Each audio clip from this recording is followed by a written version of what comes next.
انا عملت حاجات في حماتي تغضب ربنا، واخو جوزي لما شافني ان انا بعمل ايه طلب مني حاجة عمر ما كنت اتوقع ان هو يطلبها مني، وللأسف انا وافقته على طلبه.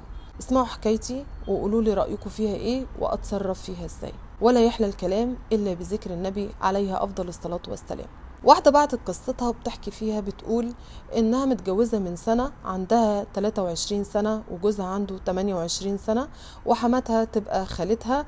وطبعا في البداية كانت رافضة الجوازة، بس بعد ما امها اقنعتها وقالت لها ان حماتك هتبقى امك التانية، وكلمتك هتبقى مسموعة بما انها هتعيش في بيت عيلة، وتبقى انت الكل في الكل، ومش هيبقى فيه على الحجر غيرك، وهتعاملك معاملة حلوة احسن من سلايفك التانية. فعلا وافقت واتجوزته بالفعل، بس اتجوزته غصب عنها. ودخلت في بيت العيلة، وبيت العيلة ده كان عبارة عن 3 صبيان غير جوزها، 2 كانوا متجوزين وطبعا كانوا أكبر من جوزها، وكانوا